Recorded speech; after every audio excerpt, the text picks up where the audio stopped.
Um salve cinematográfico a todas, todos e todas. Eu sou o Zeca Teixeira e você está no canal do FIC Rio, Festival Internacional de Curtas no Rio de Janeiro.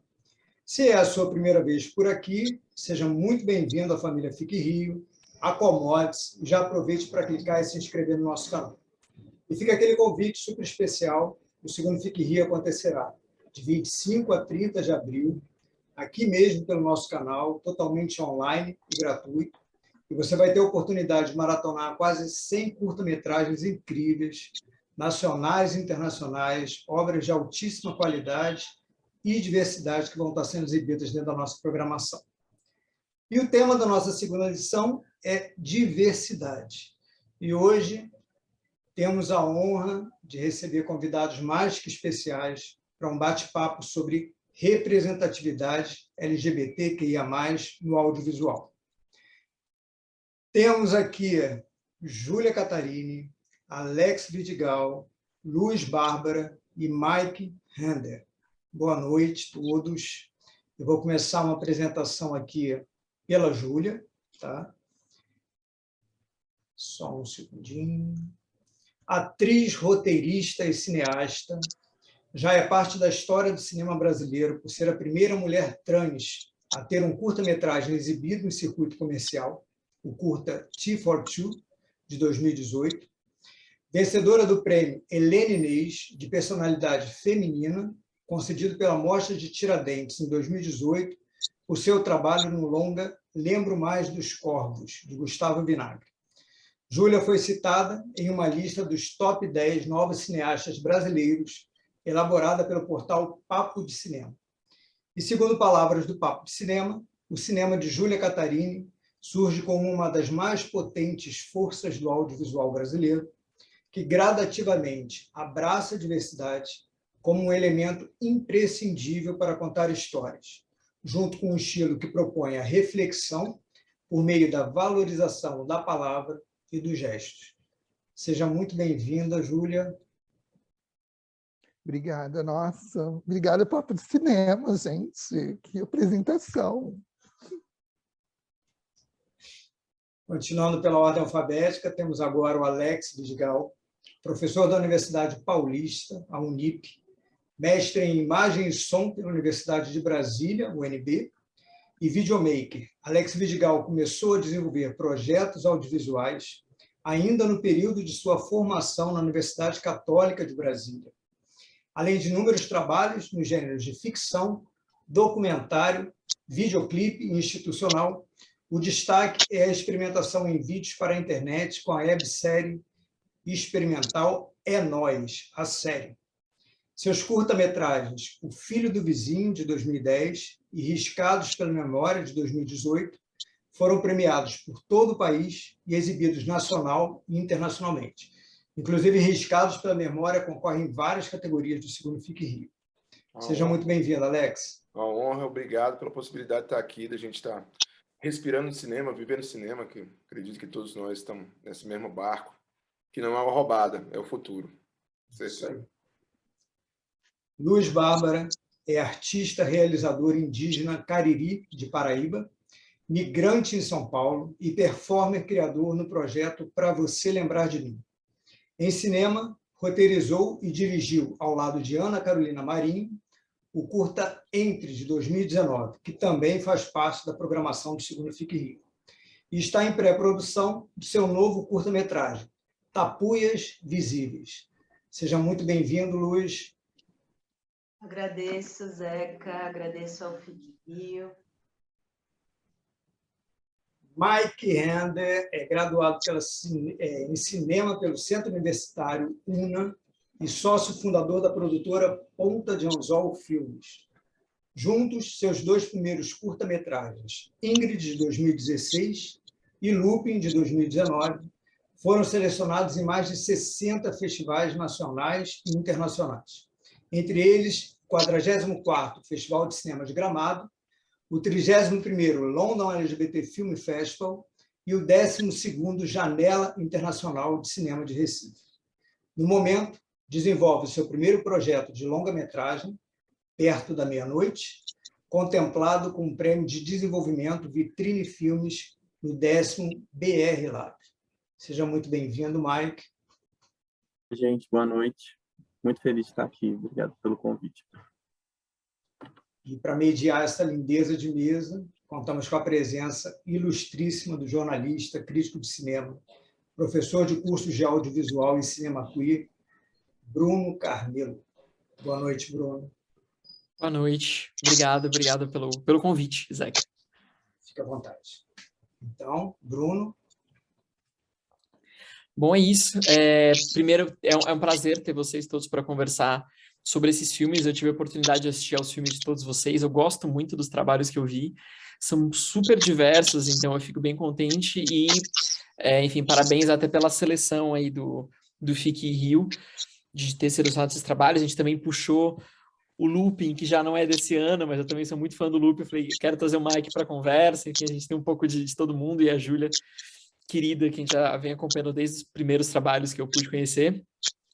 Uma pergunta ampla que eu faço a todos vocês é se vocês consideram que os filmes que vocês têm feito se enquadram dentro do rótulo, da categoria que a gente chama de cinema queer, ou cinema LGBT, ou cinema LGBTQIA+.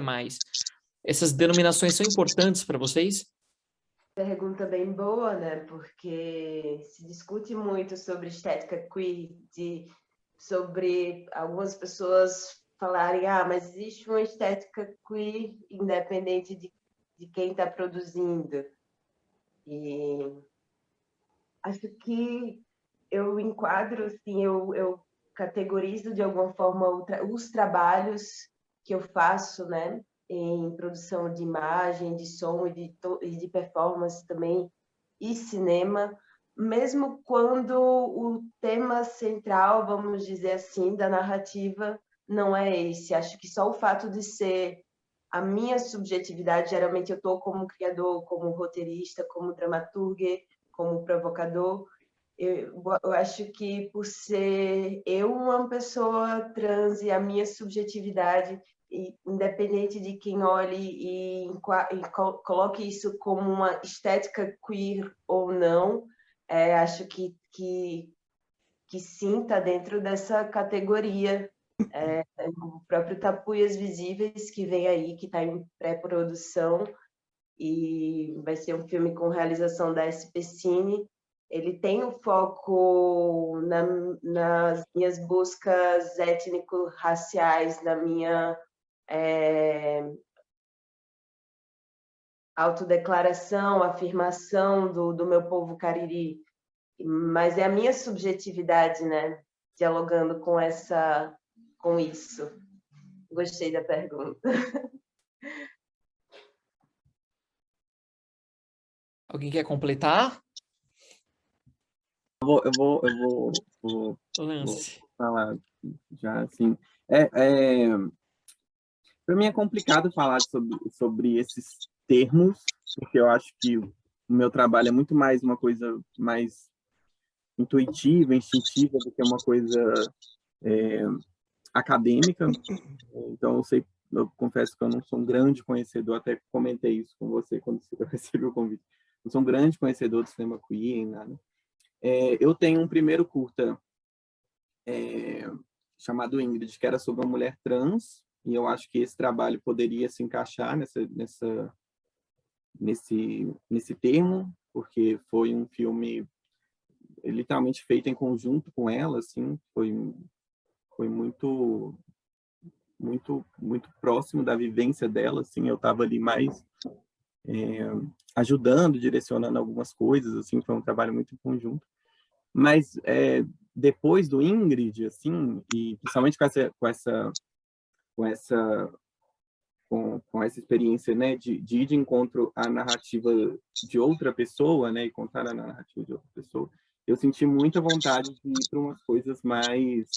Eu tomei coragem, talvez vontade eu já tinha e não tinha coragem, de falar mais sobre mim, assim. E aí, tipo, hoje eu acho que meu cinema é mais um cinema LGBT, assim, é mais sobre uma perspectiva de um menino gay, assim, né? Não sei se encaixa tanto no cinema queer, assim, mas eu acho que o Looping é meu segundo filme, já está nisso, e os próximos também, assim.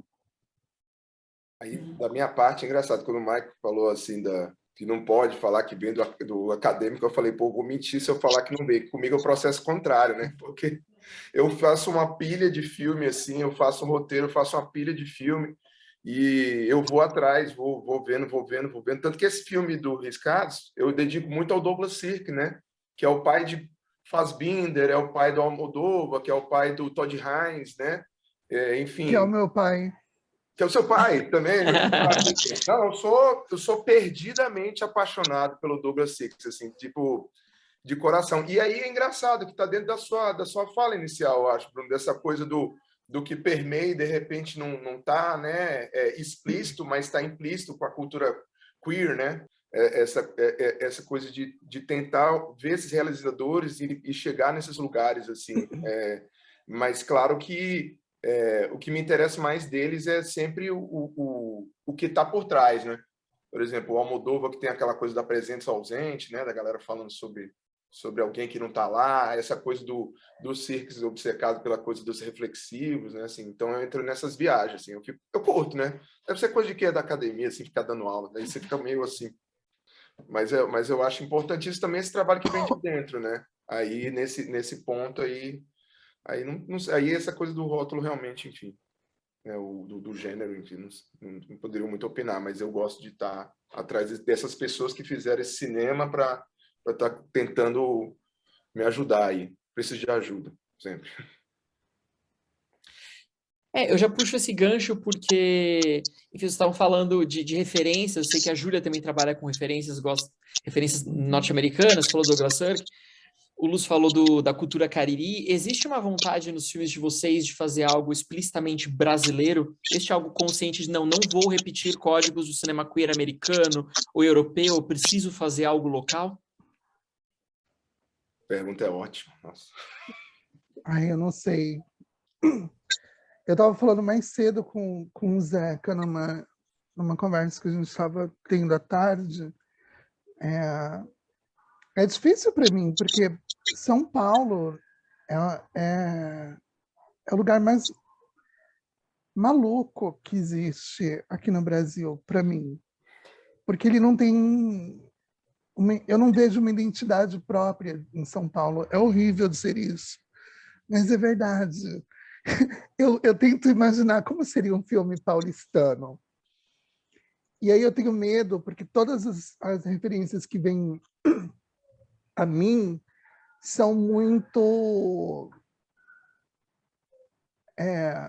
estereotipadas, sabe? Da imagem do que é ser um paulista, um paulistano, enfim. Então, eu quero fazer um cinema brasileiro, mas se eu pensar no meu microcosmo, assim, no meu universo, é São Paulo. Aí eu penso, gente, não tem como eu fazer um filme paulistano sem que ele não se pareça com muitos outros lugares, porque São Paulo é uma miscelânea, assim, tá todo mundo misturado, é tudo junto e ao mesmo tempo. É meio que aquele filme dos Daniels que eu tô louca para ver, sabe? De multiversos, assim. Eu acho São Paulo um lugar muito maluco. Aí eu não consigo, pode ser um defeito meu, uma falha minha, mas eu não consigo achar uma identidade ainda para São Paulo. Talvez eu faça um filme sobre Santa Cecília, que é o bairro que eu moro, e aí fique mais fácil, porque eu já sei que é essa coisa mais hipster, mais para frentex, com todo tipo de gente junta ao mesmo tempo. Mas, não sei. Esses dias eu vi um filme antigo do Carlão, O Anjos da Rabalde. Aí eu falei, gente, é São Paulo, é um filme paulistano. Peguei essa referência.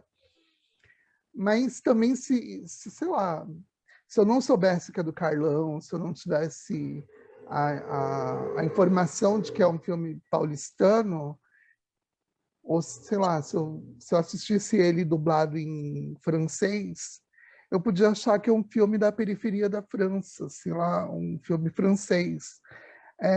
Eu fico tentando achar o que é a cara do Brasil. O que é o Brasil? Porque é isso, assim, Muita gente lê o filme brasileiro como um filme do Nordeste. Aí são sempre aquelas histórias áridas, nas paisagens áridas, com pobreza, com sofrência, com situações limites, e lá. Aí o outro oposto é o cinema da comunidade. Aí é Cidade de Deus, é morro, é tiro, é bomba, é policial escroto. E aí eu falo, gente, o que é o Brasil? O Brasil é muitas coisas, mas não sei. Mas eu vou nessa sua história aí, João, porque eu acho exatamente isso. Por exemplo, você pega um diretor com a potência de um Jorge Furtado. O filme dele é um filme, né, que vem numa referência do lugar de onde ele vem e tal, ao mesmo tempo se conecta com várias coisas de cinemas mundiais, né, de referência, mas ali é menos. Por exemplo, o Karim Anu, né? Será que é menos? Será que é mais? Enfim, eu também fico... Por exemplo, A Que Horas Ela Volta? É um filme que, ao mesmo tempo, para mim é tão brasileiro, mas ao mesmo tempo é tão universal em alguns pontos que, não sei, eu realmente também fico nessa reflexão também. Eu não consigo entender isso. Eu fico meio puta quando falam assim, ai, filme brasileiro, e aí a referência que me dão é Glauber Rocha. Aí eu falo, ai, gente, sério? Tipo, é só isso o cinema brasileiro? Não tem uma pluralidade? Não tem... Aí as pessoas vão cavucando e vão achando que a referência é isso, assim, é só o que o exterior validou. É o que Cannes validou, é o que o Oscar validou. Aí é cinema brasileiro. Mas será que é mesmo só isso? Não é só isso, tem muito mais, assim. E aí, como o mundo está globalizado de uma forma muito absurda, eu tenho impressão, gente, até a moça aqui da farmácia que eu frequento, eu vou trocar uma ideia com ela, ela começa a falar inglês do nada, assim, ela, ai, whatever, ai, não sei o quê, lá. Eu falo assim, gente, é isso, assim, eu não consigo mais achar que nós vivemos num lugar chamado Brasil e que isso tem uma identidade própria. Eu fico achando que tudo é uma coisa só, sabe? É uma loucura da minha cabeça. Mas eu fico achando que o planeta Terra virou uma coisa só. Então, para mim, não tem isso de norte-americano, francês. Eu vi um filme esses dias da Juliette Binoche, Quem Você Pensa Que Eu Sou? Eu amei. E aí, quando terminou o filme, eu falei, gente, é tipo um catfish que podia ter acontecido aqui em São Paulo. Se não fosse ela falando francês, depois eu vi dublado, para mim era um filme brasileiro, um filme americano, entende? Eu acho que a gente também o país é muito recente, a gente é uma mistura muito grande de culturas. Acho que é muito difícil traçar, tipo, isso é brasileiro. Acho que é difícil. E eu tô numa questão, e aí eu vou colocar aqui, que, tipo assim, o último filme que eu fiz tá na mesa de edição, assim. E aí eu acho que, puxando nessa coisa de ser gay e tal, assim, porque, por exemplo, eu passei grande parte da minha vida na frente de uma televisão. Não passei na rua da minha casa, tipo...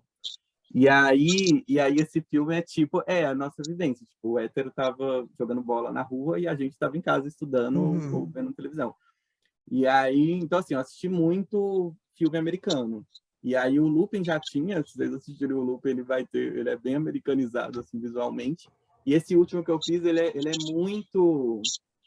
ele é muito sessão da tarde, assim, saca? Tipo, é uma linguagem bem sessão da tarde. E aí, nas conversas com a equipe, assim, entrava essa discussão, né? Tipo, o quão saudável é isso, né? Tipo, você fazer um filme tão vindo de outra cultura e tal. Mas aí, tipo, eu jogava essa. Que, tipo assim, eu passei a minha vida inteira assistindo esse tipo de filme na sala da minha casa. Então, tipo assim, isso não é brasileiro, entende? Tipo, Sessão da Tarde não é... passar filme americano, mas também é a coisa mais brasileira do mundo é assistir filme americano à tarde. Então, acho que as coisas são essa questão da identidade é muito complicada, assim. E aí eu acho que, tipo assim, se é feito por brasileiros, eles vão ter vai ter a gente lá impresso, saca? Independente de tentar direcionar isso. para algum canto. Eu acho que isso, não sei, assim, acho que acaba sendo meio inútil tentar traçar ou direcionar. Não sei, é que eu gosto muito dos cineastas jovens aqui do Brasil, porque eu vejo coisas muito diferentes do que eu estou acostumada. Aí eu não considero meu cinema queer, porque eu não me considero uma pessoa queer.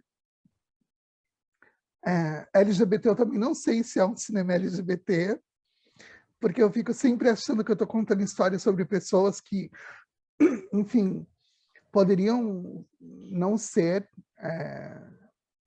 No caso do Shifortu, não era originalmente um casal de mulheres, de lésbicas, era um homem cis e uma mulher cis, um casal hétero, e esse homem se apaixonava por essa mulher trans, e essa mulher trans é hétero, então é um filme hétero. É um filme que não é LGBT, na minha cabeça. Mas eu não fico me apegando muito a esses elementos, porque eu tenho medo de criar uma... É isso que o Mike falou, assim, a minha referência maior é cinema norte-americano, porque eu cresci vendo isso. Mais tarde, eu conheci o cinema brasileiro através da TV também, da Rede Manchete, que passava filmes brasileiros nas segundas-feiras, depois de Pantanal. Então, 32 anos atrás, eu sou uma senhora. Então, a minha referência de cinema brasileiro é muito maluca, porque a Manchete não tinha, tipo, curadoria, não sei, não tinha uma ordem para escolha de filmes. Era o que eles tinham lá. Então, na pegada de uma segunda-feira que eu vi Os Sete Gatinhos, e eu tinha, sei lá, 13 anos, na semana seguinte eles passavam algo completamente diferente do Neville, e que mexia com a minha cabeça. Eu falava, gente... Porque a minha mãe falava, cinema brasileiro é putaria, não vou assistir, vocês não vão assistir, estão proibidos, mas aí ao mesmo tempo ela tinha supostamente três meninos em casa. E aí ela sabia já a criatura que ela tinha colocado no mundo, eu no caso. E aí eu acho que ela achava que seria como uma cura gay eu assistir filmes nacionais, assim, porque eram sempre filmes héteros, né? Aquela coisa absurda, assim. Rio Babilônia é uma apoteose hétero, né? Loucura. E aí no final tem aquela trans, eu gostei do final, era a única parte do filme que eu gostava, quando a travesti vai pegar o Jardel Filho. Mas o resto era muito hétero, então ela me cedia esse privilégio de assistir o cinema brasileiro. E eu ficava sem referência, eu sentia falta de ver uma pessoa trans, de ver uma figura queer, de ver uma personagem que fosse gay ou lésbica, que não estivesse dentro daquela ideia objetificante dos homens, que geralmente os homens, quando pensavam em cinema, em imagens com essas personagens, era sempre tudo muito sensual, né? Então, tem um casal lésbico no meu filme. Aí era a porra da Cristiane Torlone com a deusa lá, Nicole Puzzi. Então, era isso, era tudo dentro de uma fantasia que os homens iam gostar de ver, as duas se pegando. E não se naturalizava. Então, eu não tenho referência de cinema queer ou de cinema gay. Mais tarde, lá para frente, eu fui conhecer o Sunday Bloody Sunday, do Schlesinger. Eu fui assistir outros filmes que me deram assim, tá, então é sobre isso que é o cinema LGBT e lá. Mas também nunca achei que o meu cinema seria um cinema panfletário ou um cinema que, enfim, só fosse exclusivamente pensado dentro dessa caixa, assim. Até porque eu acho que eu tenho uma vingança e uma reparação histórica que é eu sendo um corpo trans escrevendo sobre corpos cis. Então eu adoro isso, vou ficar lá escrevendo sobre pessoas cisgêneras. Já que fizeram tanto isso com o meu corpo, então é minha vez de chegar lá e contar as minhas historinhas, as minhas pataquadas, lá, e lidem com isso. Porque senão não é justo, assim. E eu também não me sinto nesse lugar de ter a obrigação de fazer um cinema queer, pensado só com personagens trans e etc., porque eu sou uma artista, então eu quero ser artista. Eu quero poder fazer tudo, assim, sabe? Não quero ficar presa nesses moldes, nessas caixinhas, assim, cinema gay, cinema... não sei, é isso. Pegando o gancho disso que a Júlia está falando agora, sobre a criação dessas identidades, eu queria perguntar para vocês o que eu acho bacana nos trabalhos que eu vi dos 4, é que a gente não fala apenas de representatividade LGBTQIA+, mas também de pautas periféricas, de pautas de negritude, de pautas indígenas, enfim, tudo isso se atravessa. Sim. Eu queria saber para vocês como vocês percebem o cruzamento e o diálogo entre essas questões do trabalho de vocês. Se quiser começar, Luz. Eu acho massa você vê isso porque somos seres interseccionais, né? E acho que é isso, né? Quanto mais o cinema se abre para pessoas dissidentes, de diversas dissidências, mais essas interseccionalidades vão aparecer nas obras, no que a gente tem produzido, né? Simbolicamente. Acho que isso só enriquece o que a gente pode produzir, né? De cultura assim, simbólica, né? Visto que a gente está nesse lugar, Brasil, tão pluri, tão diverso, e que costuma se ver de um jeito tão simplificado, né? Simplista, né? Reducionista. Então, acho que quanto mais a gente consegue atravessar o que a gente faz, essas interseccionalidades, mais a gente consegue aproximar um pouco a produção simbólica disso que se entende como Brasil do que de fato ele é, né? Porque existe uma distância imensa, né, entre o que a gente experiencia de cultura na rua, nas nossas trajetórias, nas nossas produções e o que a gente vê, né, do que é Brasil já consolidado, assim, o Brasil consolidado simbolicamente da novela e do cinema também, talvez. A Júlia me pegou com a crítica que ela fez há pouco sobre o cinema brasileiro. Mas eu vou muito na sua fala, porque sei lá, eu penso as coisas a partir da comunicação. Acho que a comunicação já por si só tem esse lugar transversal, né? E eu acho que está muito próximo dessa perspectiva que você trouxe, assim, dessa sua fala, porque se a comunicação é transversal, e assim, eu acho que é legal a gente tentar se comunicar, né? E sendo brasileiro, eu acho que é a nossa capacidade natural, né?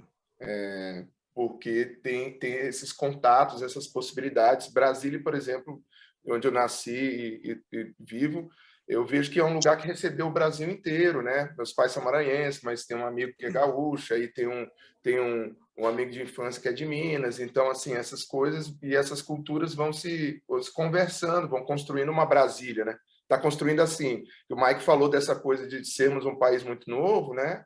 Agora há pouco, eu acho que o Brasil é muito mais novo ainda, né? Às vezes vocês estão em lugares de 400 anos, né? 500 anos, e eu estou aqui num lugar que vai fazer, essa semana, 62 anos, enfim. Para mim é muita informação, confesso, mas eu gosto dessa possibilidade de estar se comunicando. Eu vou falar desse lugar, né? De se comunicar com essas possibilidades, assim, na tela e com as pessoas, assim, com as histórias também. Gostei muito quando a Júlia falou da possibilidade de ser um artista e a possibilidade de não estar em rótulos, mas possibilidades criativas. Eu acho que é isso, assim. Eu vou muito nesse ponto, sabe, Bruno? Você propôs. Sim. Não sei se, Mike, você enxerga isso também. Eu penso no looping, especialmente. Então, assim, eu tô pensando, assim, é muito difícil falar disso, assim, porque eu só consigo, sobre esse cruzamento, assim, da negritude com a questão da sexualidade e tal. Nossa, muito difícil. Porque eu só consigo pensar, assim, talvez assim, uma fala mais completa, eu só consigo pensar mais na questão da imagem, saca? Da autoimagem, eu acho. De ter um menino negro ali sendo objeto de desejo de alguém, saca? Era importante também... Nossa, minha cachorra, vocês estão ouvindo? Era também importante essa questão da autoimagem, assim, porque o Ingrid, quando começou, ele era para falar sobre isso, de certa forma, sobre autoestima. Não era para falar sobre... Não foi um filme que eu falei assim, quero falar sobre transexualidade ou coisa assim. Era um filme para falar sobre autoestima, e eu fui pesquisar personagens e eu acabei encontrando a Ingrid, e aí a gente resolveu fazer o filme só com a gente, assim. E sempre me deu um pouco de culpa, assim, de fazer com a Ingrid, porque a Ingrid é, tipo assim, uma das mulheres mais bonitas que eu já vi. Ela é, tipo, super loira, corpo maravilhoso, perfeito e tal. No Lupin, eu queria sair um pouco disso, assim, não mostrar um corpo tão padrão, assim, ali na tela. E aí eu acabei que, ao longo do processo, eu fui me colocando um pouco, assim, tipo, eu procurei um ator mais magro. Eu não tinha esse cabelo quando eu comecei o Lupin, tipo, eu tinha um cabelo raspado, assim, tipo, meio militar. Então, eu procurei um menino que tivesse o cabelo mais parecido, assim. Acho que o Lupin, ele tá muito nessa coisa do duplo, quase, saca? Tipo, que é tipo assim, eu tô no sentido de eu estar elogiando o outro e jogando afeto e desejo no outro, mas ao mesmo tempo eu acho que eu estou jogando em mim mesmo, porque para mim tá muito nesse lugar da volta, assim, saca? E sobre a periferia e sobre as questões, eu realmente não consigo nem formular, assim, é uma coisa muito muito complexa para mim, assim, muito, sabe? Não é muito encaixado, para ser muito sincero. Eu acho legal isso que você falou, Mike, porque quando eu fiz o T42, eu sempre conto essa história, é um clássico. Eu apresentei o roteiro para um produtor aqui em São Paulo e ele falou assim para mim: nossa, Júlia, você pegou uma pedreira, né, para trabalhar, porque você vai ter o trabalho de achar uma mulher trans que seja gata, para ela ser o pivô dessa relação, né? A mulher que mexe com a cabeça da personagem, do protagonista. E eu fiquei muito puta quando eu vi isso, porque eu comecei a pensar, nossa, por que na cabeça dos homens e na cabeça de muita gente do audiovisual se estabeleceu essa ideia de que só provoca desejo e afeto pessoas que estão dentro desse imaginário coletivo de padrão, né, do que é padrão. E eu fiquei muito puta, eu falei, eu vou me colocar no papel, porque eu sou muito fora do padrão. E aí eu falei, vou fazer a personagem. Foi uma loucura, porque dirigir o filme, roteirizar e atuar, sendo meu primeiro, eu falei, gente, eu tô sendo muito Barbra Streisand, né? Eu tô me achando. Meu ego tá lá em cima. Mas não era nenhuma questão de ego, era uma questão de posição mesmo. E aí eu fui começar a pensar sobre o fato de eu ser uma mulher mestiça, né? O meu pai é japonês e a minha mãe é cearense, brasileira, que não sabe a história dela, né? Eu pergunto para ela, mãe, mas quem são os pais dos seus avós? Ela não sabe dizer se eles eram descendentes de portugueses, espanhóis, não sabe. Então, eu fiquei numa questão assim, eu amo o cinema do Ozu, também é uma grande referência depois do Douglas Sirk. E aí eu fiquei pensando, será que eu estou fazendo errado? Será que eu estou traindo a minha ancestralidade? Será que eu estou colocando as pessoas certas nos lugares, né, na história que eu quero contar? E aí eu falei assim, não, Júlia, tá tudo bem, é isso mesmo. Vamos lá, toca para frente. Mas eu fico me culpando de não ter feito ainda um filme como os do Pedro Nishi, que eu amo, que para mim é uma grande referência de cinema do Marcos Yoshi, que fala sobre ancestralidade. Mas também tem outras coisas que vão atravessando, né? Eu não fui criada pelos meus avós paternos, eu não tive contato com a minha família japonesa. Eu tenho contato com o Japão por conta de uma busca que eu fui fazer sozinha, já depois dos 30 anos. Então, eu não fico me cobrando isso, mas eu sinto que existe uma pressão social de que em algum momento eu digo assim, gente, aqui estou eu com meu filme sobre a Momoko, que mora na Liberdade, e ela é uma mulher asiática, e lá, para corresponder a uma expectativa que é do outro, não é minha, entende? E aí eu acho que também isso tem que ser respeitado, assim. E sobre eu ser um corpo trans, a minha referência hoje de cinema sobre cinema queer, cinema LGBT, que eu ia falar no começo e esqueci, são os cineastas mais jovens. Porque eu mesma não tenho, na minha juventude, eu não tinha referência. Aí falam assim, ai, Júlia, não fala uma besteira dessa. Tinha o Derek Jarman, tinha o fulano, tinha esse... Mas o Derek Jarman é para, sabe, é um cinema barroco para as bichas que gostam, para o público que gosta, e eu não era a fofa que ia assistir um filme do Derek Jarman. E ponto. Então, ficam tentando empurrar na gente, nós, coisas que não são nossas, assim. Coisas que a gente precisa muito falar sobre isso. Porque eu percebo que tem muita gente criando e tendo problemas e isso eu estou falando no sentido de saúde mental, de escrever com liberdade, de criar com uma liberdade, porque agora existem são tantas demandas que você fica tenso, porque você tem que corresponder a elas para que você não seja descartado do jogo, né? Para que você não fique por fora. Esses dias eu estava assistindo Euphoria, né? Que não é Euforia, é Euphoria. Eu estava assistindo Euphoria e eu acho chato, eu não consigo me conectar, eu acho chato. Mas eu tenho 45 anos, então eu digo, gente, é óbvio que eu vou achar chato. Eu sou uma senhora de 45 anos, muito criada dentro de um sistema heteronormativo, babaca, mas que me atravessa. Então, óbvio que eu vou achar chato. Mas aí tem amigos meus, as pessoas trans com quem eu convivo, com quem eu converso, elas amam e elas não entendem o fato de eu não amar. E aí eu digo assim, gente, e agora? Eu preciso amar Euphoria, mas aí eu vou assistir Euphoria, falo, não amo, e agora? Eu não quero deixar de fazer parte do meio dessas pessoas.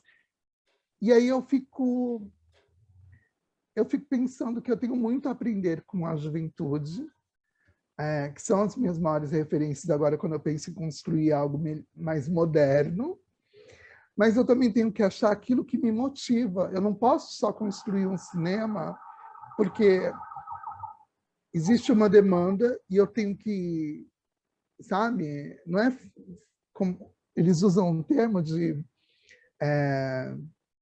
fanservice. Eu não posso fazer fanservice, tipo, eu tenho que fazer o que eu quero, eu tenho que fazer o que eu acho que é real em mim, que é verdadeiro em mim.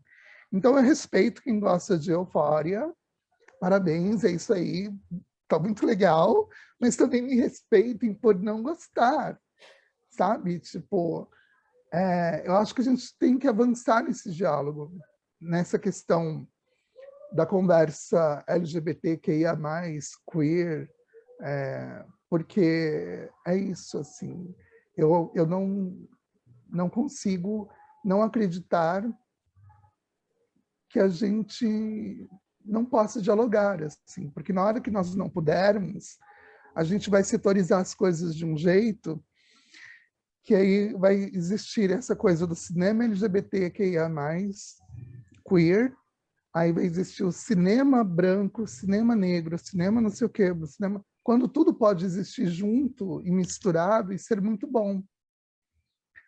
É isso. Tô meio louca, gente. Eu tô gripada. Eu tomei uns remédios, eu tô muito maluca.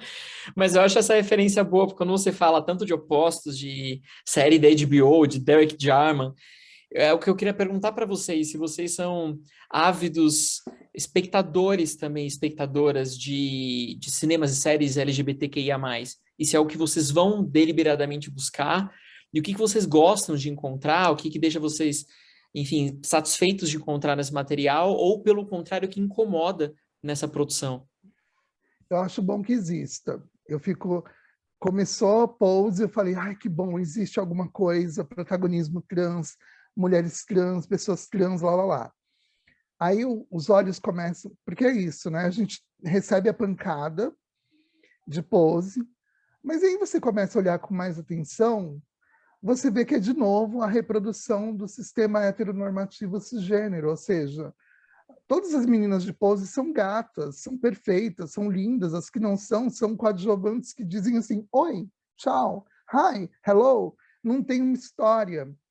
Essa do Euphoria, a menina que eu mais gostava, ela foi, tipo, largada no meio da série, né? Mas a construção dela é a Barbie Ferreira. É Barbie Ferreira o nome dela? Ela foi abandonada no meio da história. Eu fiquei assim, oi, como assim, gente? E aí eu fico pensando, eu tenho que comemorar, sim, essa alta produção LGBTQIA+, de séries, de filmes, etc., mas eu estou prestando muita atenção nos corpos que estão existindo nessa narrativa, em como essa narrativa está sendo construída, porque não adianta a gente querer espaço só para reproduzir o que os cisgêneros fazem, e fazem mal, e fazem errado.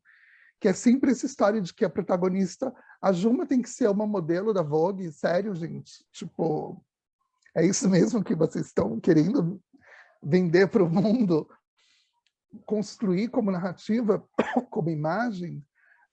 Eu fico torcendo para que eu veja uma Mariana Xavier protagonizando uma novela das 7, das 6, das 10. Não importa, mas eu não vejo. O que eu vejo é a permanência, a manutenção, sabe, do que está perpetuado, que é essa ideia do corpo perfeito, do corpo padrão, do belo, e do belo que é muito subjetivo, né? Isso. A gente fica falando assim, eu vou fazer um filme com aquela garota, mas eu não sei se eu faço porque ela é muito linda, ou aquele garoto que é muito perfeito. Tá, mas isso é o teu olhar, não é o olhar de todos, de todos. É você dizendo, entende? Então, eu consumo séries e filmes LGBTs, que ia mais, mas eu fico agora mais atenta, porque antes eu era tipo, sabe, oba-oba, ficava, temos séries, estamos aparecendo, estamos nas novelas, mas quem estão? Quem somos nós lá? Quando que eu vou me ver representada? Uma coisa que eu acho interessante a gente falar aqui, já está rolando meme do garoto que faz o Jove, esqueci o nome dele, gente. O ator, o Jesuíta Barbosa. Está rolando meme com ele, tipo, por conta do fato de que existe a informação, né, que, enfim, todo mundo tem, da bissexualidade dele, whatever. E aí eu estava, esses dias, mexendo no Zap, no TikTok, aí eu vi um monte de memes fazendo, sabe, piadinhas homofóbicas pelo jeito dele, pelo cabelo do personagem, por ele dizer que não come carne, por ele ser mais afeminado, que eu não vejo tão afeminado assim. Aí eu falo, gente, é isso, a gente está perpetuando um sistema que está errado, eu não vou dar audiência para isso, tipo, não é o meu projeto de vida, tipo, assistir esse tipo de coisa. Mas eu acho que a gente tem que discutir, entender que o avanço para que a gente construa narrativas mais fortes é não só pensar no papel, sabe, no texto, é pensar nos corpos que vão aparecer lá na frente, porque não adianta nada eu escrever um puta texto maravilhoso LGBTQIA+, e eu colocar a Carol Marra lá na frente e eu esquecer que no Brasil, sei lá, na última estatística que eu tive no Transcidadania, quando eu participei, 87% das mulheres trans, não estou nem falando de homens trans, porque a estatística não englobava eles, o que é um erro. Mas no Transcidadania falaram, ai, 87% das mulheres trans no Brasil são negras. E você não vê mulheres trans negras na TV, você vê mulheres trans brancas. Então, e quando são negras, são objetificadas. Então, é pensado na mulher que segue aquele padrão, que é o padrão de, sabe, para o marido que está em casa, ficar de pau duro com a mulher do lado, dizendo assim, ai, olha, tem aquela ali até que parece que é mulher, até que parece que é mulher, que eu já ouvi isso. Mike, Alex, Luz, consomem? Então, eu tenho meus preferidos da casa, né? Por exemplo, a Júlia falou do Derek Jarman, eu fui vendo tudo, né? O Almodóvar vou ver para sempre, Todd Haynes também, e eu vou ter que falar com a Júlia, eu gosto do Euphoria lá. Eu vi o último capítulo chorando, assim, passando mal mesmo, soluçar, assim, tá muito foda pra mim. Pronto, é isso. Mas tem coisas específicas que te incomodam quando você encontra nesses filmes, nessas séries, de falar, tipo, puxa, essa barreira de representação a gente ainda tem que ultrapassar? Então, eu acho que entra no que a Júlia falou, é difícil, né? Porque, eu digo, a gente pensa que tá tão anos-luz, aí vem uma coisa como essa que ela tá falando do Pantanal, falando com a minha mãe, a visão toda, é difícil essas coisas, né? A gente pensa que tá lá na frente, mas aí barra com um negócio tão primário ainda, né? Não sei, é difícil, né? Difícil. Nosso país é muito barroco, né? Muito difícil. Ao mesmo tempo que a gente tem a Pablo, a gente tem, né, sei lá, enfim, sei lá, difícil. Gente, até pouco tempo, a mulher indígena era tratada nas novelas por mulheres não indígenas, pintadas no urucum e com franja de tigelinha, com perucas de cabelo negro.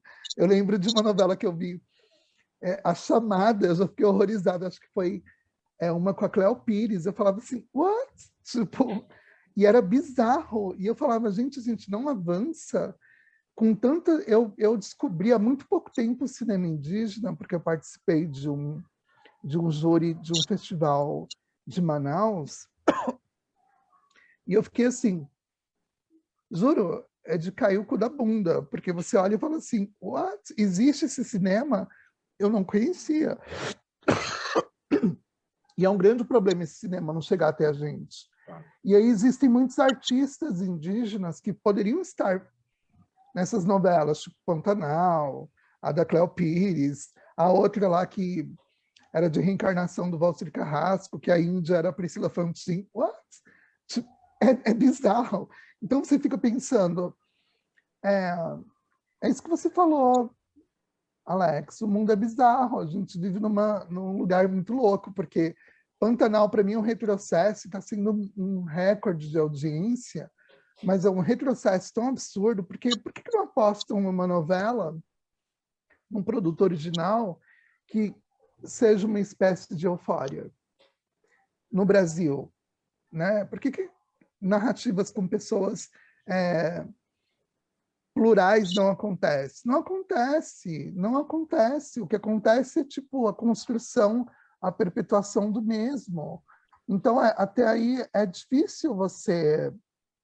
Eu sou meio assim, sabe, gente? Eu sou a tia chata, então eu falo pra caramba, assim, e eu fico dando bronca.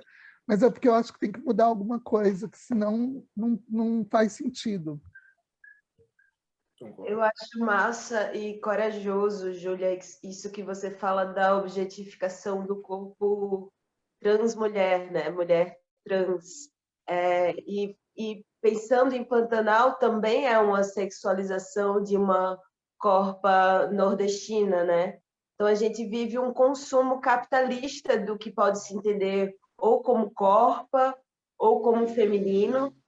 Eu fui atriz, tive carreira de atriz até entender que meu corpo estava determinado para ser uma juma, vamos dizer assim, uma mulher animal, que serve para a sexualização, e que eu nunca seria, porque eu não nasci em São Paulo. Então, quem faz a juma nordestina ou a juma indígena, né, porque é uma nordestina indígena, vamos dizer assim, são as atrizes de São Paulo.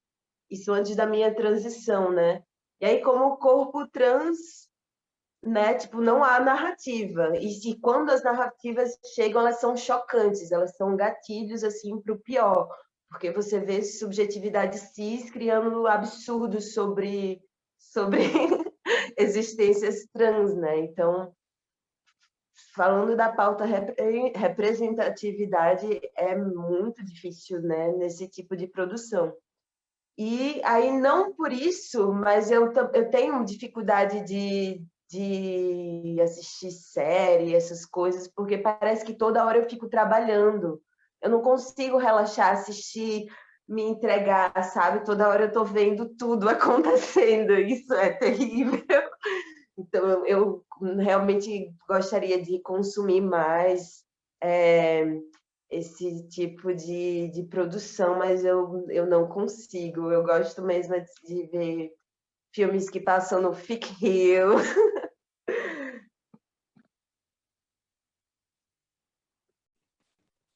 Mike, e você, cinéfilo? Oi, gente, eu assisto Euforia, eu também falo Euforia, não consigo falar Euforia. Mas eu não acompanho não, confesso. Parece que eu acompanho, eu acho que todo mundo acredita que eu acompanho. Eu não tenho... Não sei, gente, eu tô sempre criando com algum projeto, sabe? E aí, tipo, eu meio que sigo... Não sou desse, tipo assim, todo mundo tá assistindo a série, eu vou lá e assisto. Ou então, vou pegar todos os filmes desse cineasta. Eu não consigo, assim... eu não consigo, tipo, focar muito numa coisa só. Eu tô sempre meio... Então, eu tô sempre meio que dialogando com o que eu tô trabalhando na época, sabe? Então, tipo, tudo que for enriquecer o projeto, aí eu vou... E aí, tipo, é tudo. Filme, série, mais fotografia, música, show. Tipo, agora eu tô escrevendo longa, né? Tô escrevendo longa. Aí é um musical. Então, tipo assim, eu tô assistindo muito show, tô assistindo, tipo assim... E aí, shows que vão, sei lá, do U2 a... sei lá, Janet Jackson, sabe? Tipo, tipo, umas coisas... Não sei, eu vou muito pela intuição, tipo assim, e a coisa vai ramificando, eu gosto que a coisa vai crescendo. Pior resposta. Não, pelo contrário, eu puxo esse gancho porque tem algo que eu queria saber relacionado a longas e curtas. Você disse que está preparando um longa, eu sei que a Júlia também está, eu não sei quanto ao Luz e ao Alex, mas vocês veem o curta como um espaço mais de experimentação e, portanto, mais propenso a colocar temáticas mais, eu ia falar radicais, mas enfim, mais inclusivas, que sejam mais ousadas, mais abertas? A gente tem mais abertura disso no curta? Aí no meu, nos dois, eu acho. É um musical, assim, então, tipo, ele é bem... Ai, não dá para dizer que ele vai ser Sessão da Tarde, que ele não vai ser Sessão da Tarde, mas ele é mais leve, assim, ele tem protagonizado por uma criança, mas ainda assim tem um assunto sério, assim, envolve as igrejas evangélicas, assim. Para mim é a mesma coisa, assim. Acho que foi porque eu só fiz o longa porque, tipo assim, a ideia era um curta, assim, mas quando eu vi eu falei, gente, isso aqui tem muita informação, assim, tipo, tem muita coisa para crescer. E aí eu fui, aí a gente falou assim, não, vamos fazer um longa. Mas nasceu da mesma forma dos curtas, assim, tipo, de algum interesse, de alguma coisa, da coisa técnica também, me inspira muito essa questão da mecânica da coisa, sabe? Tipo, quando vocês assistiram daqui a 10 anos, daqui a 5, Não, daqui a 1 ano, tá louco? Daqui a 10 anos, jamais. não, eu acho que não, gente. Nossa, ainda mais que é um musical, tem música, aí tipo, eu tenho que fazer as músicas, fazer a coreografia, e eu quero, tipo assim, música boa, sabe? Tipo, eu quero hit, assim, eu quero chiclete, música chiclete. Tem que bombar no Spotify. Tem que bombar no Spotify. Eu queria muito, assim, que a pessoa saísse do cinema, tipo assim, querendo ouvir a música no Spotify, sabe? Que ela quisesse dançar no cinema, assim, eu queria muito. Maravilhoso. Não, Mas sonhos você, super Júlia? possíveis. Amém. Oremos. Gente, eu acho assim, um curta-metragem tem que deixar de ser uma ideia de experimentação. Eu acho que a gente precisa de espaços para que o curta-metragem exista. Tem tanto curta-metragista incrível que não tem isso também é legal falar, porque tem muita gente que não tem essa ambição do longa, gosta do formato do curta, mas nunca é visto, porque fica nesses espaços marginalizados, no sentido de que são poucos, assim. Ai, vai para festival, vai passar no Canal Brasil 3 horas da manhã, entendeu? E eu acho que tinha que ter uma formação de público, começar a levar o curta-metragem como uma forma de também ser cinema. Às vezes eu fico puta quando eu escuto alguém falar assim, isso é um curta-metragem, não é cinema. Oi, é o que então? É programa de TV, meu amor? É o quê? Não entendo. É cinema também. E aí eu fico esperando que as pessoas consigam ver o curta-metragem com mais valor, porque ele tem muito valor, e tem gente que quer viver no curta-metragem. Não quer, assim, não ambiciona o longa, não está usando o curta para experimentação e etc, sabe? Claro que também tem, tudo bem, mas vamos entender que é uma forma de você manifestar a sua arte, quem você é. Também é uma ferramenta de comunicação importante e que não é tão valorizada aqui. Lá fora tem um Oscar de curta-metragem, gente. Aqui tem o quê? Tem um festival de curta-metragem, que eu acho muito importante, mas não tem, por exemplo, curta-metragem na TV num horário legal. Nos streamings você também não encontra. É difícil um streaming consumir curta-metragem. Quando põe no meio de tanta coisa que você nem vê, passa desapercebido, assim. Não sei, eu fico com um pouco de bronca, assim, quando falam no curta-metragem como se fosse algo inferior ou diferente, né? Que não é cinema. Tem muitas pessoas que realmente não conhecem, nunca assistiram um curta-metragem. É verdade, A eu gente teve conheço muita vários. essa resposta na primeira edição do festival. Eu conheço várias, Zeca. Eu conheço pessoas LGBTs, pessoas trans, que nunca foram ao cinema. Nunca entraram numa sala de cinema. Principalmente mulheres trans na faixa etária que eu estou muito próximo, assim, que é ali 50, 60. Elas nunca foram ao cinema, porque nunca tiveram a possibilidade. Não é porque não, às vezes tinham até dinheiro, mas não havia coragem, sabe? Porque havia o medo da rejeição, o medo do abuso. Eu cansei, gente, de ir para a sessão de cinema aqui no Olido, nos anos 90. Eu fui assistir Natural Born Killers, fui assistir A Letra Escarlate no cinema. Aí eu estava lá toda entretida no filme, senta um puto do meu lado e começa a se masturbar, como se fosse um cinema de pegação, e eu, por ser um corpo trans, eu fosse imediatamente servi-lo, assim. Claro, não existe isso. Tipo, gente, as violências que o corpo trans passa, elas são muito maiores do que um xingamento na rua, do que uma lâmpada na cara. É esse tipo de assédio também, que pode... sabe? É absurdo. Como que você entra numa... E eu estou falando de filmes que eu vi nos anos 90, eu tinha o quê?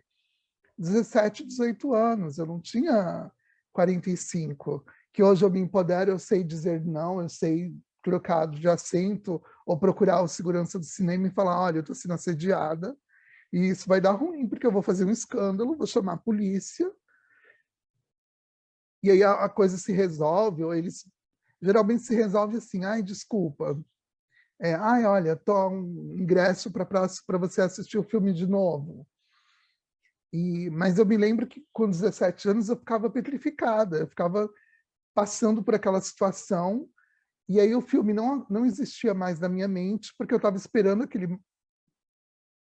aquela criatura gozar para ela sair do meu lado, porque ele não saía enquanto não gozasse. Então, eu tenho relatos de mulheres trans que falam, Júlia, eu nunca fui ao cinema. Eu assisto filme na TV, na época, né, videocassete. Mas por que, amiga, você nunca foi ao cinema? Não, ser assediada, ser expulsa. Eu ouvi uma história de uma mulher trans que ela entrou num cinema para levar o sobrinho, que tinha vindo do interior do Ceará, e ela foi expulsa. Isso em 92, 91. Ela foi expulsa do cinema por ser um corpo trans, porque achavam que o vestuário dela não compunha, não era digno de estar dentro de uma sala de cinema. Então a gente tem histórias que é absurdo, assim. Tô falando muito, né, gente? Por favor, desculpa. Imagina. Alex, Luz, como vocês veem essa questão do longa?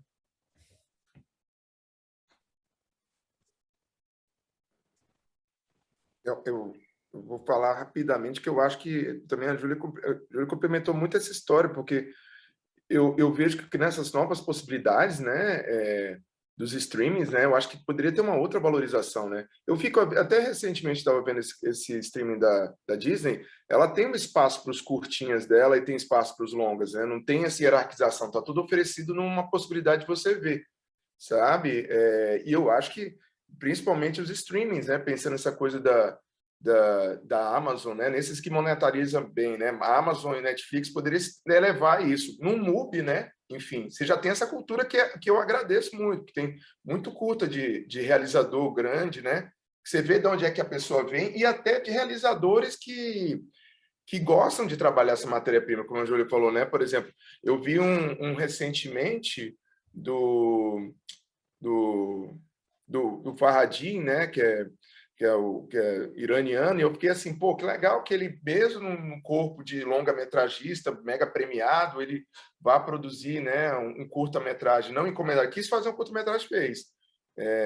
Enfim, o próprio Hugo, né, Látilos também teve um que eu vi lá no MUBI, então eu acho legal ver que esse realizador, ele não é que ele, assim, acabou a mentalidade dele para curtas, é só uma falta de possibilidade de passar. Até a Chepapong, né, por exemplo, vi também enfim, pensar nesses espaços de possibilidades. Os streamings eu acho que veio para renovar essa cultura, né? Eu vejo essa possibilidade. Agora falta eles querem interessar, né, disso aí, enfim, pagar nós, né, que tem curta aí, bom, né? Obrigado aí, Fique Rio, pela possibilidade dessa janela desse povo ver esses curtas também. Eu fico no desejo de que esse retorno pós-pandêmico também traga um fomento para os festivais de curta-metragem que a gente viveu há alguns anos, talvez 8 anos, né? Os festivais de curta fervilharam. Eu morava, há 8 anos, eu morava na Paraíba, onde eu nasci. E eu presenciei isso até mais, 10 anos atrás, muitos festivais de curta nascendo e tendo verba para acontecer, às vezes municipal, estadual. Eu fico nesse desejo de que esse retorno e os eventos presenciais e até essa virtualização dos festivais também tragam um público novo, assim, que a coisa role para caminhos que a gente não imaginou. Mas aquilo que você trouxe lá no início, Bruno, sobre essa coisa da experimentação da linguagem, mas também colocando da experimentação da temática, né? Da nossa sigla, talvez como experimentação. Aí eu gosto de ver mais politicamente como invisibilização, né? Invisibilização, você não tratar desses assuntos. Não como algo ousado você tratar desses assuntos sociais, né? Eu acho que a gente vem de uma construção direcionada mesmo para invisibilizar, para fingir que a gente não existe. E aí acho que mais do que experimental seria usar essas temáticas em longas metragens, seria tipo reparação. Mas sobre a linguagem, eu tenho um desejo de fazer um longa documentário. E aí eu fico pensando também que o documentário talvez seja já uma linguagem que trabalhe mais temas dissidentes, não, né? Fico imaginando, mas, bem, tô na área de curtas ainda, posso opinar pouco sobre isso. Mas você falou de festivais, Luz, e essa é uma última pergunta que eu queria trazer aos 4, que é o que me interessa. Para vocês, tem uma diferença de valores quando o filme de vocês é selecionado num festival LGBTQIA+, específico, ou quando é selecionado num festival amplo, digamos, Brasília, Gramado, Cine Ceará, etc.? Para mim não tem, eu fico até muito feliz assim quando isso acontece, e porque também eu tenho visto festivais temáticos muito grandes, com público grande que super rola, e com filmes muito bons, e com um público que não é só dissidente também consumindo, mas eu sinto que rola ao meu redor, assim, quem não sou eu faz essa diferenciação. Sinto sim. Mike? Não, eu não sinto muito, não. Eu tava olhando aqui, eu acho que o Lupin, ele passou, tipo assim, quase uns 30, uns 20 e tantos festival. Eu acho que ele só passou no Mix, entre os festivais LGBTs. E foi numa mostra paralela. Eu acho que ele não foi muito abraçado pelos festivais LGBTs, assim. No Ingrid teve, eu gostava muito do no Ingrid eu posso dizer, assim, eu acho que era até diferente. Ah, não era não, pra ser sincero. Porque no Ingrid também, porque, tipo assim, era um filme, não tinha muita trans, sabe, pessoas trans no público, era pouco, pra ser Tem sempre pouco, né, Mike? É muito pouco. Toda vez que eu vou num festival Era quase... LGBT, cadê o público trans? É quem faz cinema. As roteiristas, as pessoas trans que estão no rolê. Mas de público mesmo, não tem. A gente fez algumas, eu lembro do Ingrid, a gente fez algumas sessões, tipo assim, em ONGs, teve uma sessão num cinema, no Cine Santa Teresa, assim, que foi, tipo, direcionado para esse público. Foi junto com o Celos, que é uma organização daqui. Aí foi uma das exibições assim, mais bonitas do Ingrid, que tipo assim, a galera falou coisas que eu não tinha... Que no Ingrid ficava sempre assim, falava sempre as mesmas coisas, assim, tipo, o feedback era muito parecido, eu confesso. É um filme muito pequeno, né? Tipo, vocês assistiram, é um filme de 6 minutos, é bem simples, assim, é um filme que eu fiz no quinto período da faculdade. Eu acho que... Não sei. Talvez tenha um peso maior no sentido do filme ser exibido mais, né? Tipo, o Ingrid passou em Gramado e tipo, o filme foi exibido muito mais porque ele foi selecionado lá. Então, acho que talvez por uma questão de conseguir mais exibições, assim. Alex, eu não sei como foi para você, porque o Riscados pela Memória, por exemplo, tem uma questão da sexualidade de maneira super sutil, super delicada ali dentro, né? Eu não sei como foi essa questão de festivais gerais, genéricos e específicos. Então, eu te confesso que tem uma galera que nem entende, né? Tem uma galera, quando eu vou explicar sobre o que é o filme, a galera já está publicado na programação, aí eu falo, ó, agora segura essa onda aí. Mas é porque mas era isso, é por isso que o Douglas Sirk é o cara. É porque o Douglas Sirk fala de tanta coisa, o Douglas Sirk e o Hitchcock são os caras, porque eles falam de tanta coisa e ao mesmo tempo você tem que entrar no poder de decodificação, que aí eu tento me sintonizar, assim, eu faço isso tudo para tentar me sintonizar. Mas eu até passei para minha mãe mesmo, minha mãe não entendeu. Aí eu achei massa também. Eu acho massa, eu gosto dessa possibilidade também. Eu te confesso que porque tá nos olhos de quem vê, né? Tá na possibilidade de um sensorial, sabe? Meu filme infantil também anterior teve o mesmo processo. Tinha festivais só infantil e tinha festivais que falou não, velho, isso aqui não é só um filme com temática infantil, não. Pera aí e tal. E aí tinha alguns que entendiam que aquilo ali era um filme com criança, não só para crianças, né? E eu gosto de brincar com essas possibilidades, sabe? Assim, porque está no olho de quem vê, assim. E isso para mim é o mais importante. É o processo do realizar e como chega em cada um, assim. Eu fico muito lisonjeado, assim, com essas coisas, assim. Tem gente que nem acredita que eu faço filme assim, é engraçado. O melhor notícia que eu vi na minha vida era uma vez que eu estava correndo nos bares, assim, na noite coincidia com a mesma pessoa. Eu falei, vai passar meu curta.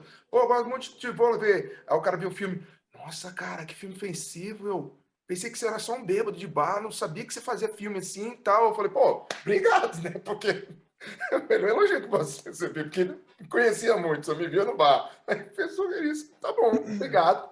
Obrigadão, valeu. Enfim. Júlia, para você, teus filmes circularam por todos os tipos de festival, né? Bastante. Uhum.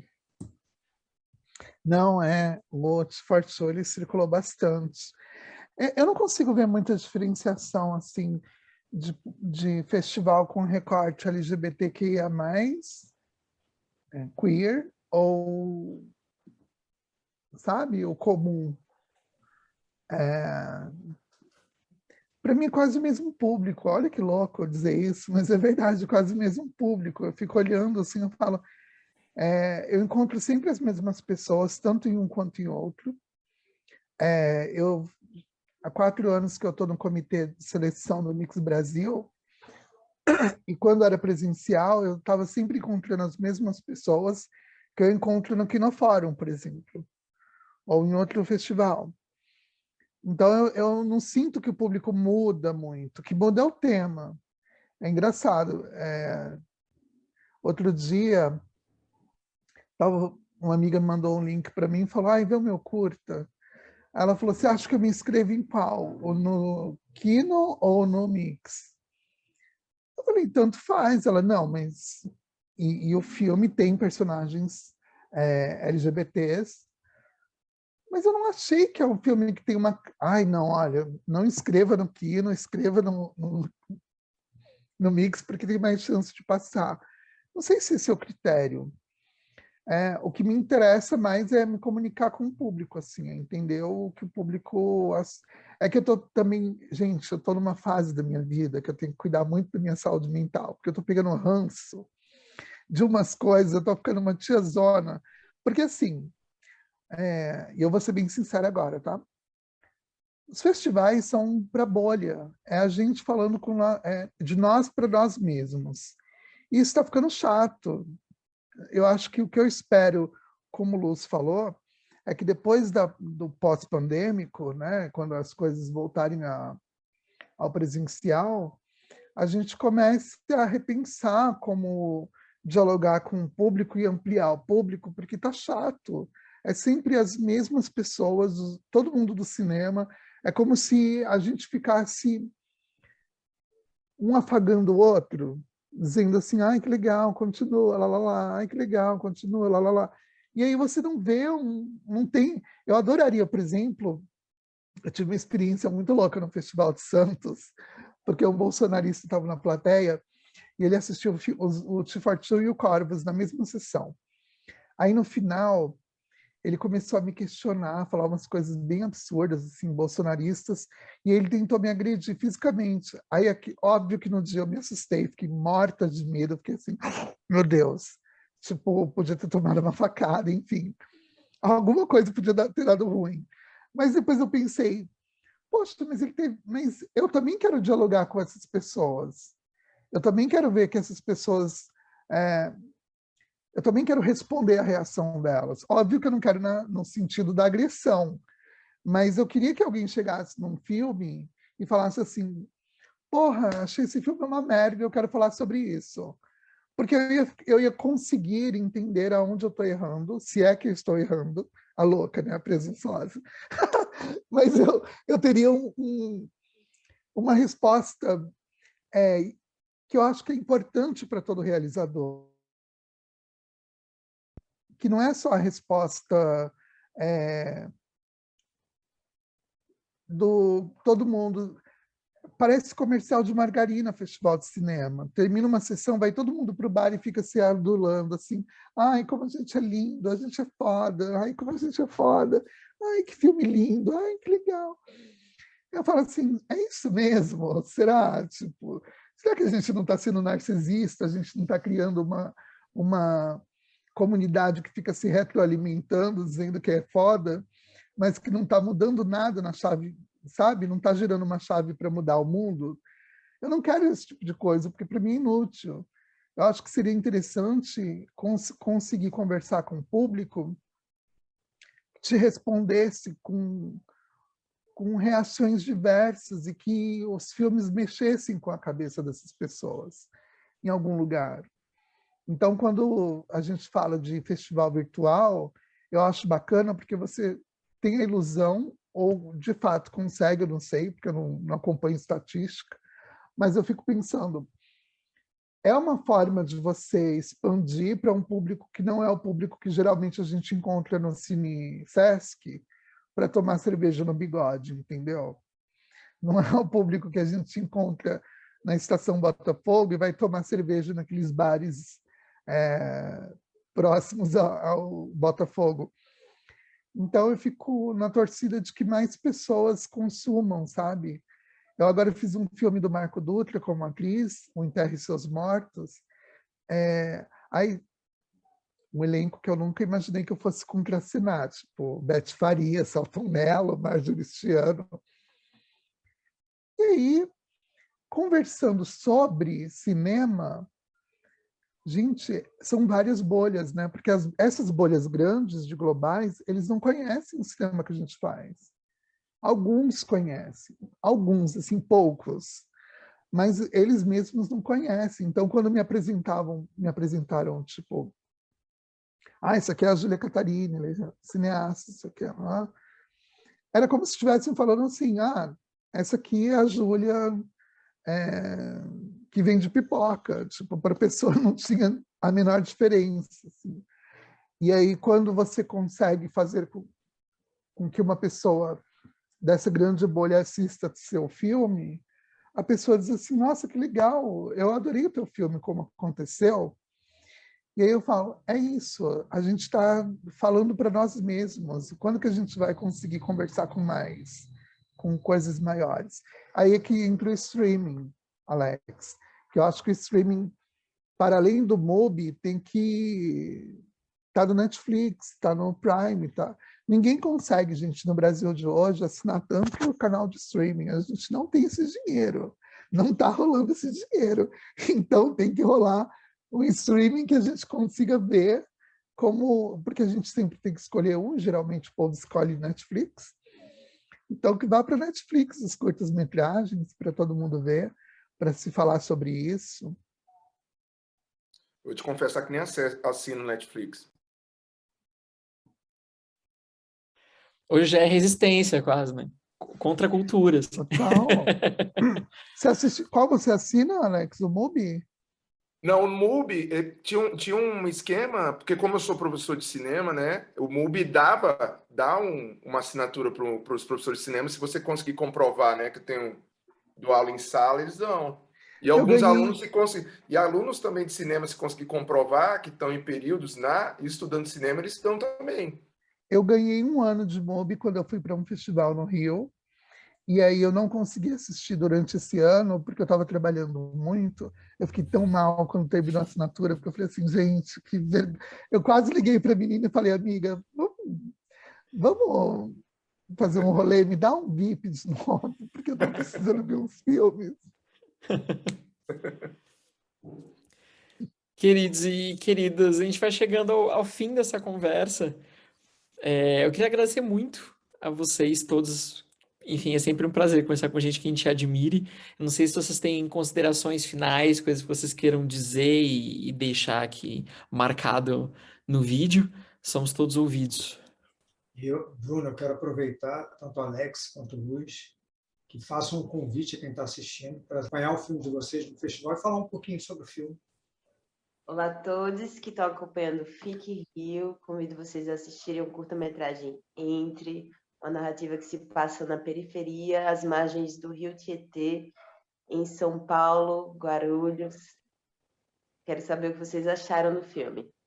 Muito grata, Bruno, Zeca, Júlia, Alex, Mike. Eu sou muito fã do Looping, desde a primeira vez que eu assisti. Então, sou teu fã. Agradecer por essa conversa com vocês e vida longa ao curta-metragem.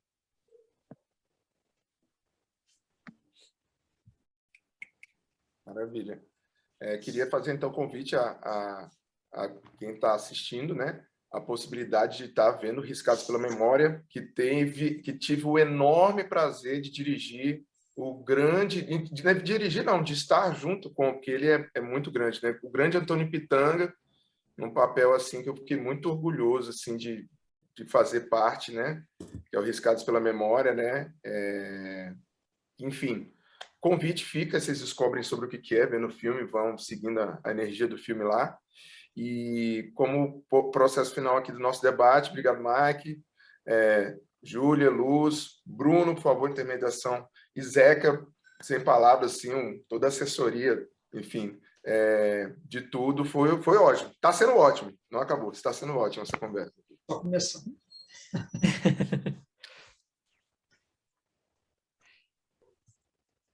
E Mike e Júlia também digam onde a gente vê, se a gente tem acesso aos filmes de vocês, se eles estão disponíveis para quem quiser encontrar. Os filmes de Júlia vão estar também no festival. Opa. O A gente está convidado. O 242, Won't Come Out to Play, que eu fiz para o Sesc Convida, estão na programação, assistam. Depois falem o que vocês quiserem, digam tudo que vocês acharam dos filmes, gostando ou não, é importante o feedback. Vida longa ao FIC, eu estou muito feliz, o Zeca é um querido, Bruno, sou fã, e de vocês todos também, o Mike, Luz. Eu vi o Entre e eu fiquei assim, com uma sensação muito boa e com muitas coisas para serem ditas, mas que, enfim, não cabem aqui. O Lupin e o Ingrid eu amo, o filme O Riscados da Memória também eu adoro. Então, estou orgulhosa de estar aqui entre amigos, colegas que são foda, que são incríveis. Vamos nos afagar, que é importante a gente ficar se apagando. E aí, é isso, gente. Vida longa ao FIC. E eu já falei pro Zeca que ano que vem eu quero estar presencial no FIC para tirar fotos, para os afagos acontecerem de fato, assim, a gente ficar se abraçando, celebrando. Porque ano que vem vai ser um ano especial, é o ano do recomeço, né, gente? É o ano do recomeço. Acaba a era Bolsonaro e ano que vem a gente recomeça a história da humanidade, porque por enquanto a gente está em suspenso, assim. Então é isso. Eu agradecer, eu também amei a conversa, amei os filmes, assisti todos, gente, assista. Os meus eu acho que não vão estar, né? Pelo que eu entendi, eu acho que os meus não vão estar online. Mas o Riscado pela Memória é incrível, o Entre é incrível, o Entre tem a cena inicial do Entre, eu fiquei muito impactado, acho que eu fiquei assim, meu Deus, que é isso? Uma coisa que eu nunca tinha imaginado que era possível ser feito com ovo, foi feito com ovo, e é fantástico. E o 242 também eu amo, assim, então, tipo, muito obrigado. Os meus filmes, o Ingrid tá na Cardume e o Lupin tá na Embaúba Play. Aí, tipo, quem se interessar. E a gente pode deixar também no link do vídeo, a gente deixa Ótimo. o link dos seus filmes. E, gente, obrigado. Eu amei a conversa, estava nervoso, mas foi ótimo. Foi muito bom. Ninguém percebeu. Zeca, querido, suas palavras de conclusão. O meu nome, o nome do Ivan Ville, que é o meu parceiro no festival.